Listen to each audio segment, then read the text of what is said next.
She called me into her office and she just said, Brandon, you missed this case. It's your job to not miss the cases. This is a really collegial office. There's no screamers. And I was like, what? It's no secret that mental health issues are widespread in the legal sector. Burnout, anxiety, stress. Today I'm talking with Mayer Brown Trial Partner Brandon Renken, and he gives some very interesting views on leadership and well-being in law. More brutal is clearly the best mental health solution in my mind. I disagree to some extent. We need to change that mentality. That's not what I'm saying. And now you've made it to trial partner. Amazing. Is that enough for you? You can't take the accountability out of a high accountability profession, but you can be a better leader. There are leaders who are afraid of having direct conversations because they think that's more detrimental to mental health than just doing all the other bullshit that they do.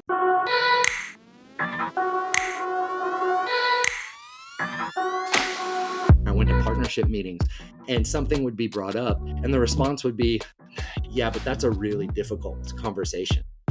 There's a lot of talk about people suffering in law, toxic cultures in law. Sure. I want to know what it's been like from your perspective. It is not comfortable. Brandon suggests that the key to changing the mental health and well-being problems in the legal sector comes down to communication, trust, leadership. In this detailed conversation, we talk about the future of the industry, supporting well-being, and the role that good and bad leadership can play in making positive changes. You've been in the toilet for something like 11 minutes and 8 seconds. It was very precise. And They said, this is like a black mark against your name. I mean, that, in my mind, that's sheer insanity. In my mind, that's just bad leadership. Brandon, some people tell me that getting to partner is the result of a series of calculated moves throughout your career. So for you, getting to where you are now as a trial partner, was it accidental or intentional? So this is always an interesting question because I don't think you can do it accidentally, right? But I think everybody's calculation has to be a little bit different. And that's the thing that's part of what kind of makes me super conflicted about the modern associate who has so much access to everything that they're supposed to be doing or should be doing, whether it be reading above the law or books or whatever. And all that counsel is good. But at the same time, and I had this conversation with somebody last week, at the same time, it's your career. And you really have to be the master of it, right? There are certain things I think that you have to do just to be good at any job, right? You have to be capable. You have to be helpful. You have to make people want to use your services or your work. You know, at a big law firm, you also have to be revenue positive if we want to get to the business side of it, right? There are all of those things that just have to be givens. You can be very good at all the tasks that it takes to be a lawyer. You can be an incredible associate and still not have people think that you'll be a good partner for whatever reason. I think that a huge part of that, and what I tell my students at the class that I teach, is you have to be willing to kind of bend the profession to your will a bit. And your question was, is that accidental or intentional? I think screw ups are accidental, right? Mistakes are accidental. But doing things intentionally and purposefully to make your career what you want it to be is not that. It can be viewed as that by some other people. I'll give you an example. Throughout my career, I was told, and I've had this conversation a million times about specialization, right? I'm a litigator. I'm a commercial litigator. I fancy myself a broad-based commercial litigator. When I got out of law school, I wanted to try cases and I wanted to be able to try cases. And given the tiny percentage of stuff that goes to trial, the best way to do that is to take everything that comes at you, right? Be willing to step into any team and take on any dispute, no matter the area of expertise. And that also played into my personality too, because one of the other things I liked about the legal industry is all the steep learning curves. Especially as I got into 5th, 6th, 7th, 8th year, I would constantly get the question, okay, well, how are you going to specialize? How are you going to direct yourself? How are you going to find a niche so that the firm will say, you know what, we need what you do? And, I could say I didn't do that at all. But the truth is, I just did that in a different way. Instead of doing that on an industry basis, I did it on hey, I'm a trial lawyer, right? I think you have to be intentional, but I think your intentions have to be your own. You need to take for granted that everybody older than you is smarter than you, no matter how dumb you think they are. So listen to them. You can reject some of the stuff they say. You don't have to do what they say, but you should listen and pay attention and learn, and then use that to develop your own intent, and then be strategic and intentional in the execution of that intent rather than somebody else's. I do have something to say though about you mentioning take for granted that people older than you are going to know more than you. And I do agree to some extent, but I also disagree to some extent. I'm going to play Sure. devil's advocate here. Particularly in the legal industry, I find the people older, and I'm talking much older, did law in a different way, in a way that perhaps the internet wasn't as prevalent. There was no AI. The culture was like, however it was expected to do certain things, work really long hours, and that was just deemed as normal. Whereas now, I think people are raising their voices a little bit more about what is and what is not acceptable within the legal industry. And sometimes you look at people, older people, and you just think, you do know, but you also don't know. And we need to change that mentality. Well, and you're running into two things, right? If everybody does what everybody did before them, then you never get any change. And that's not what I'm saying. So that's one of the things, right? I guess the way I said it was the stupid way, and it's the way I've been saying it for a long time. Everybody older than you, smarter than you. I think the better thing to say is listen more than you speak. And that's not to say never speak. It's just, I think that all of us could benefit from taking in more than we put out until we have a real idea, until we have a concept of what we want to do or how we can be strategic about that. So I think that's one issue. And then the other issue is the concept of, or is the old adage, when all you have is a hammer, everything looks like a nail. I think the same thing can be said of new people, whether they're young or not. New people to a law firm, new people to the industry, new people to the practice of law. I think absolutely they can have ideas and innovations, or just the comment that you're making, or an aspect of the comment you're making that says, hey, what you're saying is okay, just isn't okay. Whether it be in a response to management or leadership or misogyny or discrimination or good things, right? When I started practicing, I've always thought, hey, here's what I'm going to do. I'm going to keep my head down and work hard and be as good as I can be at stuff. And that's enough, right? That should be enough, right? Whether it's to make partner or to be known or to be successful or whatever. You wanted to get your head down, work hard, be the best that you could be. And now you've made it to trial partner. Amazing. Is that enough for you? One of the lessons you have to learn is to keep resetting your goals. Right. When I got into college, it was a big deal for me because I went to Harvard, which is a big goal and people really want to do it and it's hard to do. And I was getting to go play soccer there, and playing college sports is also a big deal. And I was working at Outback Steakhouse at the time. And there was somebody there who was celebrating their graduation from Harvard. And this was the summer before I started in the fall. And one of the managers took them a free appetizer or something and said, congratulations. They said, we actually have a busboy who's going to Harvard. Do you have anything to say to him? And he said, don't let this be your goal. He said, you're only 18, right? And you've accomplished something that probably for all 18 years of your life was what you wanted to accomplish. You have to reset now. And that really stuck with me because it's true, and I suffered from that a little bit. 2-3 years ago, I was at the firm that I started at out of law school. And I was a partner there, and I was very happy, and I loved the people, and I was relatively successful, and I would have continued to be successful there. but I was getting a little too complacent. I wasn't doing different things. I had a lot of social capital and trust, so I didn't feel the need to prove myself as much. Not that I wasn't working hard, but it all just felt kind of easy. I realized that I needed to do something very difficult for me. It sounds stupid changing from one big law firm to another big law firm as some kind of huge challenge, but for me it was. I'm a team player. I'm an enterprise first person. It felt almost like turning my back on my own integrity in some ways, but at the same time, it was something that I felt I needed to do to continue to try to change and be better and goal set and level set and move forward. I remember listening to your podcast and your episode with Helen Yep. Pamley.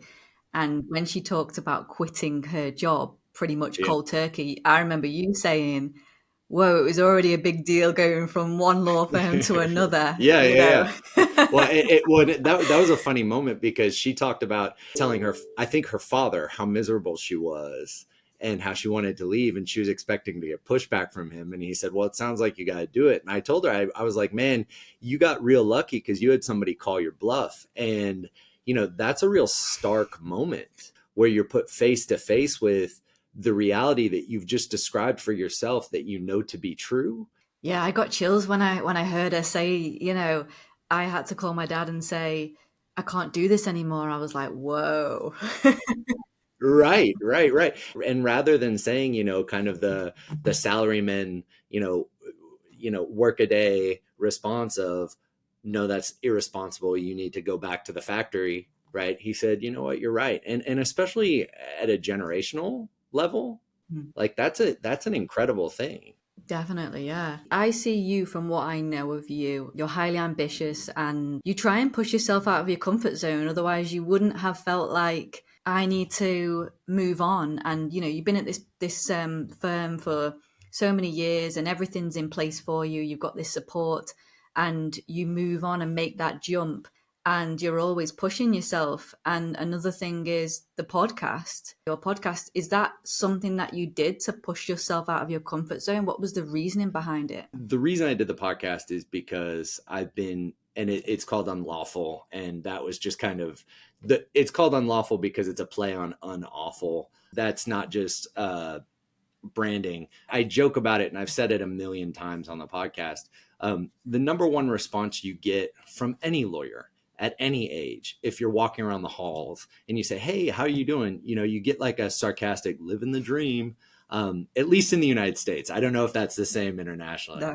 but for sure in the United States, the number of times you ask an associate or even a partner or whatever, hey, in the elevator, hey, how's it going? Oh, living the dream. Like just, and it's just like such a waste of space, right? And I just got sick of it. And I got sick of archetypal response you get from older lawyers talking to young people or young lawyers or young students about being a lawyer. Don't do it. I would never let my son or daughter be a lawyer. It's just like, okay, like, let's talk about it. Like, why? And if that's really your position, why have you done it for 50 years? What are we really talking about there? I just became frustrated with how easy it was for people to dwell in negativity, especially when I know all these lawyers and I know they have moments. This is the other thing about a lot of lawyers. For a lot of lawyers, it's their only job. Right? Especially in the United States, you go to college, you go to law school, you get a job, and then you think it's the worst and most hardest and most difficult thing anybody's ever done because you've never done anything else. Being a lawyer is a very high accountability profession, and there are very few high accountability professions, especially that start in your 20s. That's a big deal. They can't just speak off the cuff and not expect somebody to call them out for being wrong, whether it's on their team or the other one, right? But I started thinking about all of the stories that you hear from people about being a lawyer that really are great. Great, like I said, great moments, great times. I wanted to give people an opportunity to talk about those moments. And I wanted to give everyone else the opportunity to see that other people have those moments too. And it's okay to not just be sarcastic and negative and annoying. Every job is going to have frustrations or clients you don't want to call. So there's going to be a lot of frustration. It's making the effort. And that kind of transitions into what you're talking about is stepping out of my comfort zone. It does take effort. It is not comfortable to force yourself to not fall victim to the just kind of lazy annoyance with everyday life. We need to keep waking ourselves up. You can't allow yourself to fall victim to the drone of everyday life just because, to a certain extent, we're all surviving. Mm-hmm. I like that approach. I think it's positive, outlook, and the fact that you're trying to fill your mind with these positive aspects of the role, which is just brilliant. It's a brilliant way of being a lawyer because, as you say, you're surrounded by this constant negativity from people, whether it's people in the office. And I had the same thing and it kind of pulled me down. You go to the kitchen, people are making a cup of tea in England and they're just like, oh, can't wait for the weekend. And it's like Monday, or they're like, this is so boring, or they're so annoyed with a client or something like this. And you get wrapped up in it, don't you? For sure. And there is a certain drone to it. And that's another thing that I always tell, and you and I kind of had this conversation when we spoke earlier. That's one of the things that I tell young lawyers that you reflected may not be the case everywhere. But in the United States, the structure, at least in my experience, the structure of the job is such that if you do your work and you do good work and you do a lot of it, it buys you a lot of freedom. And that sounds counterintuitive, right? Because it's a lot of hours to work, but I'm saying it actually makes you freer. I'm on a mission to help lawyers realize that there's another way. They don't have to practice law in the traditional way. We're not all made to work in an office. Some people want to travel and work. Some people want to be their own bosses. Others want a side business. So with this, I want to ask you for 2 favors. Please leave a review on whichever podcast platform you're using. And secondly, please share this episode with at least one friend who you think would benefit from it. If I'm having a bad day and just decide I want to go to a movie because I'm done with the world for the moment, nobody will even notice. And that was true when I was an associate too. It's not just because now I'm a partner, so I have a responsibility for my own career, right? If I was an associate and I was just having a garbage day, or I didn't really drink, I was hungover or whatever, right? The frustration of having 30 bosses in 6 different offices is that you're accountable to so many people. The beauty is they can't organize it, right?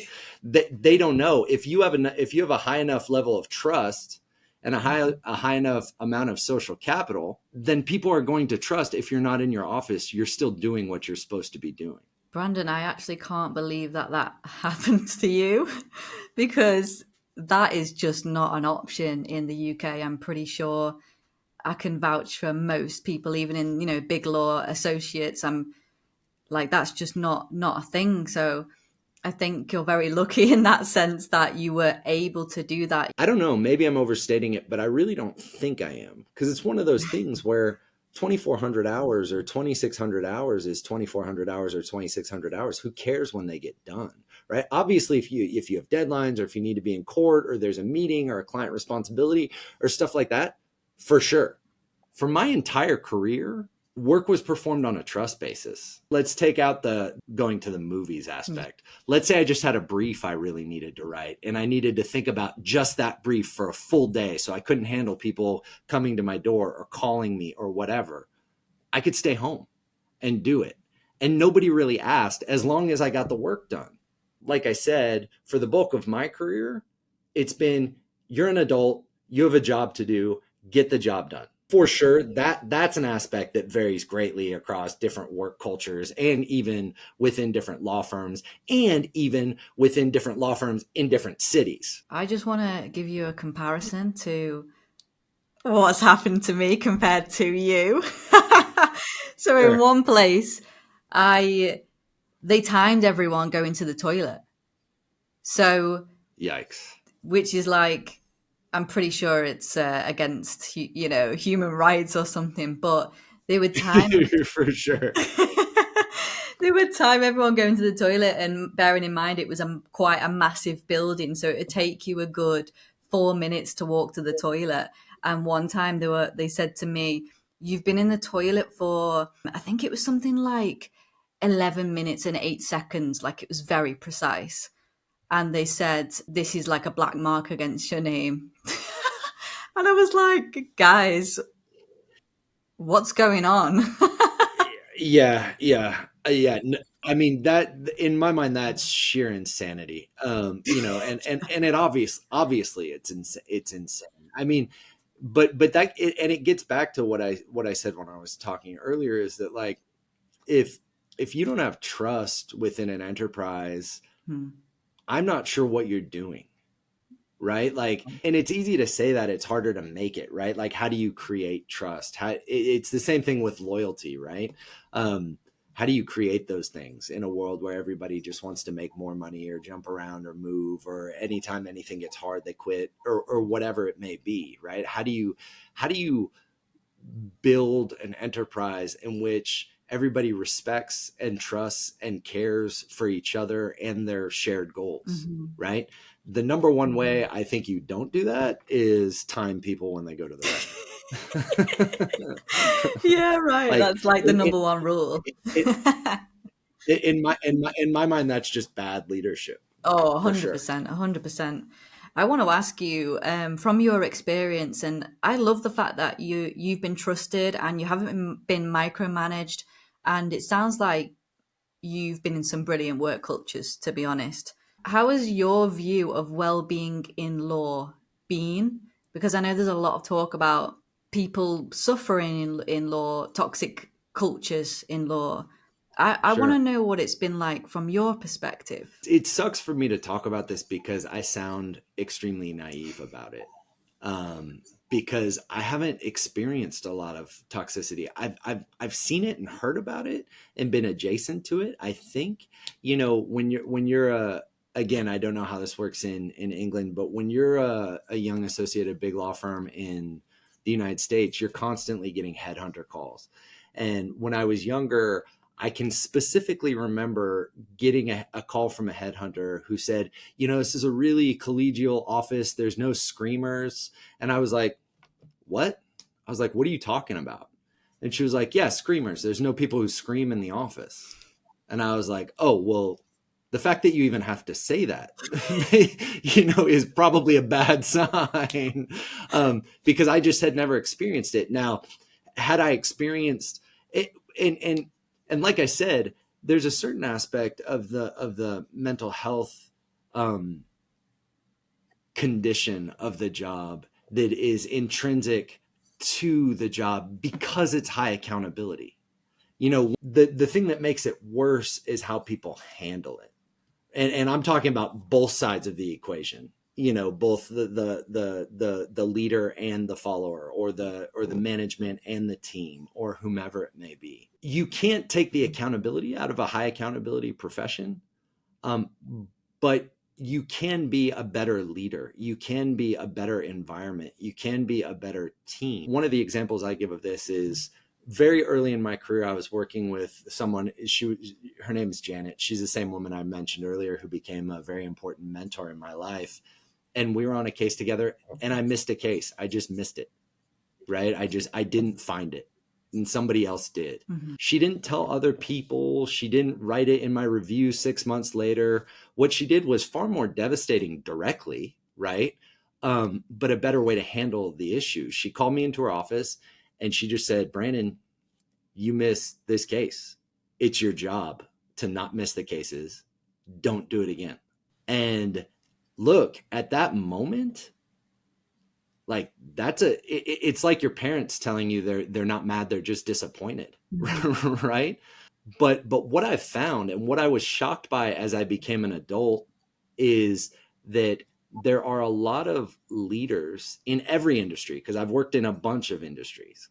In every industry, there are leaders who are afraid of having direct conversations because they think that's more detrimental to mental health than just doing all the other bullshit that they do, whether it be, some quarterly review that's anonymous that somebody finds out about 6 months later or 4 months later, where they don't even know what you're talking about, or they talk to other leadership about the problem you've created without ever directly talking to you about it, or they manufacture these issues when really directness, although more brutal, right, is clearly the best mental health solution in my mind. That kind of has become a snake eating its tail situation, because you have the scenarios where those things go unsaid, and then you layer on top of that the scenarios where people are saying, I was treated too harshly, or I was under too much stress, or I had too many issues to deal with at the same time. So it results in people pulling even further back. So the conversations never take place, when really what we should be doing interpersonally, interbusiness wise, professionally, whatever, is having the conversations. Hey, I know this is going to be hard to hear, but right now at your point in the career, you're probably not on a partnership trajectory. Hey, you did this wrong, and I need you to not do it wrong anymore. Hey, your writing is struggling, and you're a 4th, 5th, 6th year. We need you to write better, and we'll give you the tools to help you do that. But you need to know this is a problem, right? Those conversations just need to happen, instead of people responding to concerns by saying, okay, you know what I'm going to do to shield that associate or that other partner or that client or whomever from the issue? I'm just not going to talk about it at all and hope it resolves itself. And you asked about a very broad topic. I'm giving you a very narrow response, but I think it's a huge part of it is that what we've done, or what some have done in responding to concerns about mental health, is made the problem worse by being less confrontational. And I don't mean confrontational in a bad way. I mean direct. And what's interesting is, I don't know if they talk about this in England or not, the myriad cultural wars we have across the world, right?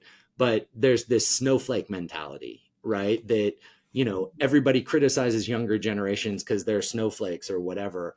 When really, in my mind, the problem is not that younger generations are snowflakes. It's that older generations don't want to have adult conversations, right? And so to the extent that there's a snowflake in the equation, it's either coming from both sides or principally from the top down. Yeah. Right. And I've talked about trust a lot in our conversation. I think one of the most important things that we can try to do to cure all of these problems, all of these mental health problems, is build trust that we then don't violate.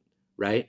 And the way that I think we build trust, right? Creating trust is easier said than done. The way that I think we create trust is by top-down sacrifice, which engenders bottom-up loyalty. You meet in the middle with trust, right? Yeah. And that sacrifice in the context of this conversation, that top-down sacrifice that I'm talking about is the ability to make myself uncomfortable by confronting real issues, right? Even though I don't want to have the conversation. The number of times as a young partner, I went to partnership meetings and something would be brought up and the response would be, yeah, but that's a really difficult conversation. So we just wouldn't have it. Really? Was mind-blowing to me. Wow. Right? I thought that, hey, now we're adults. So if we're going to make adult decisions, we're going to have adult conversations about them. And instead, it was people just kind of doing stuff and hoping people didn't notice. I've experienced this.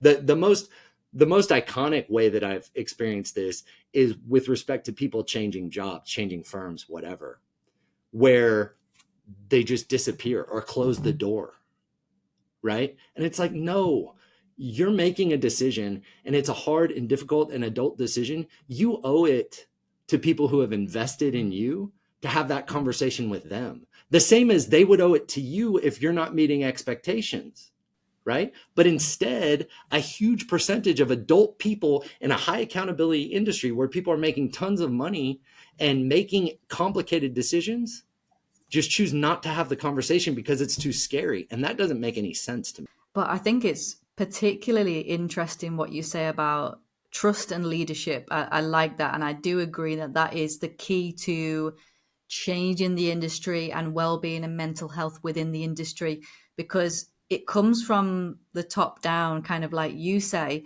Culture is formed and molded by leaders, and I have found in my personal experience it's the leaders that are the ones that have created this toxicity and have had this passive aggressive behavior, or even not being open and transparent, like you say, not being direct, being highly indirect about what the problem is. So it leaves you as the junior or the associate or whatever guessing, like, am I doing it right, am I doing it wrong, am I going to hear about it 6 months down the line, what's going on? And it creates this turmoil in your head. And to be clear, I do think it goes both ways, right? Because I also think that you're talking about the leadership. I also think that there's this, and it's been interesting for me to see, just because I was just never like this, but there is this non-leadership. Let's just talk about young attorneys and stuff, calling leadership non-leadership. Let's talk about first 5-year attorneys, where they also have this fear of communication. It's a different fear, but it's just as detrimental.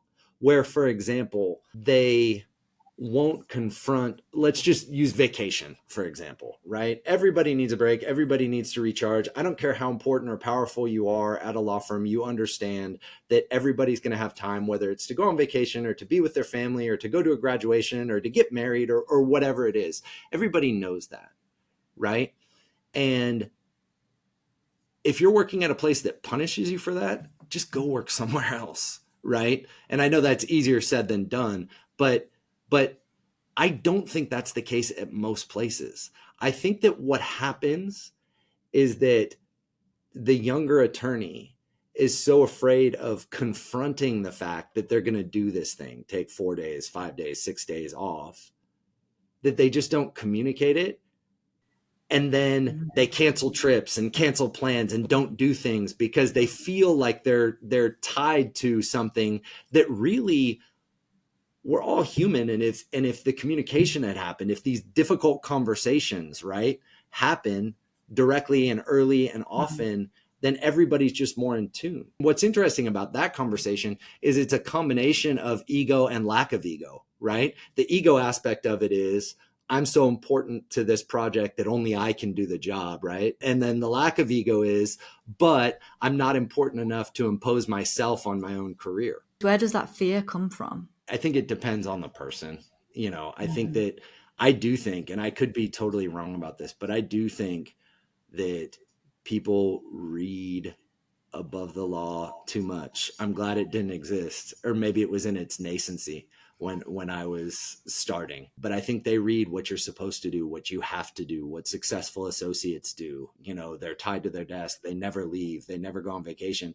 And they start imposing these requirements on themselves and these pressures on themselves that they've never talked to people about. They've certainly never confronted with their bosses or their friends or their associates in their office. But some of that pressure is also very real.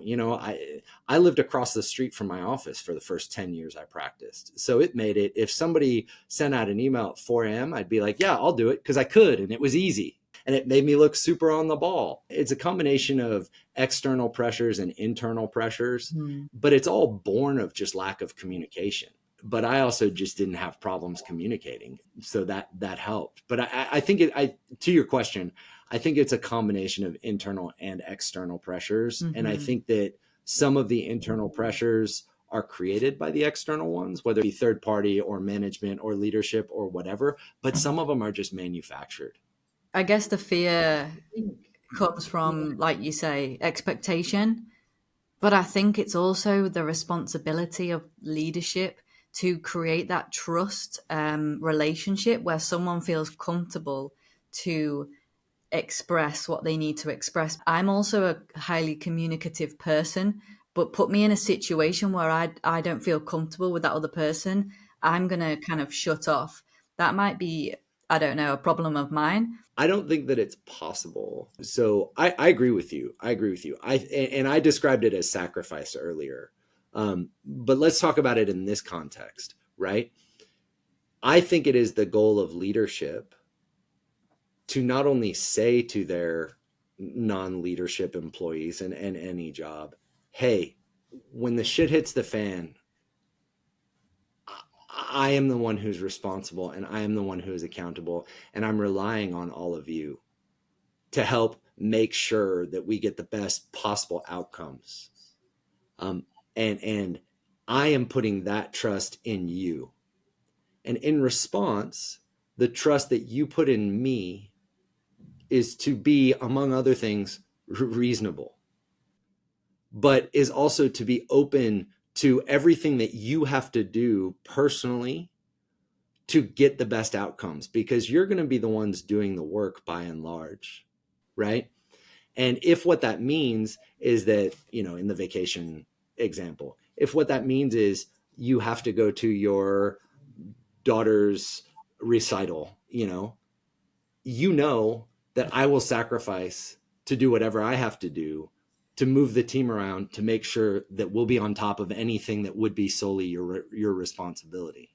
Like I said, when you do that as a leader, I think what you do is you get loyalty in return. And like I said, I think ultimately it's that exchange of sacrifice and loyalty that ultimately results in a high level of trust. And then hopefully, as an associate, you get to manage and develop your own career. And as a partner, I'm not losing my team every 2 or 3 years because somebody offers 10% or 20% more, right? Like that should be, you hope as an enterprise builder, right? Whether you're the leader or the non-leader, you hope that that's the trade-off. You hope that that's the impact, that you do end up getting to build your enterprise together because you've shown this ability to trade sacrifice for loyalty, and now you all trust each other.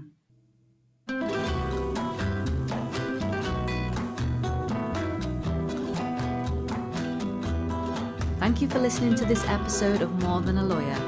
Details about Brandon's law podcast, UNLAWFUL, will be found in the description of this episode.